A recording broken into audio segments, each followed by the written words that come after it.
Like many of you, I've watched in horror the stories that continue to pour in from around the country.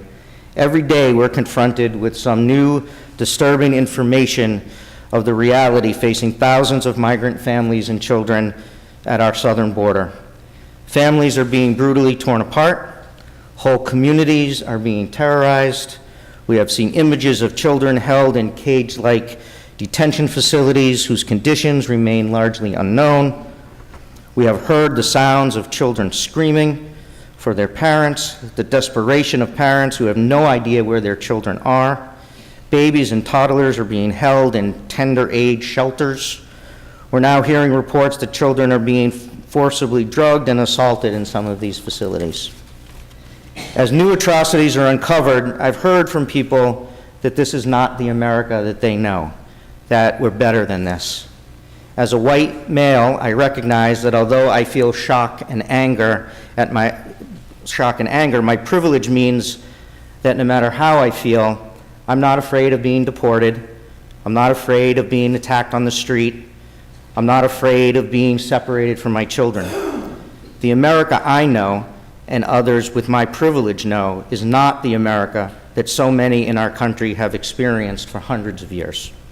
The fact is that the America of racism and disregard is one easily recognizable to thousands of people who are deeply and intimately familiar with the injustice and inequality perpetrated in our country. It is the America that was founded on the genocide of Native Americans and built on the backs of slaves. It is the America marred by an ugly legacy of racial discrimination and a colonialist history. What is happening right now is the natural progression of that history. The human rights violations occurring at our southern border are a disgrace and a shame to our country. They are heartless, inhumane, and deeply immoral. We have lost our moral compass. We have failed as a country.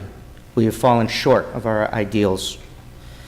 But I believe there is still time to put an end to these atrocities and to create a future that aligns with the values of liberty and equality we claim to espouse. For that to happen, we must each commit to making a difference. Inaction is not an option. Now is the time to honestly ask ourselves, both as a nation and as individuals, who do we want to be? On what side of history do we want to be remembered? Particularly for those of us in positions of influence, those of us with privilege who are allies, it is time we start making sacrifices, taking risks, thinking beyond our own comfort. It's time we start putting our bodies, our wealth, our privilege in line for justice. I look forward to these conversations and working with our community on finding concrete ways to harness the outrage we feel and put an end to this injustice and make Cambridge and our country the socially and economically just community we truly want it to be. Thank you very much for being here tonight.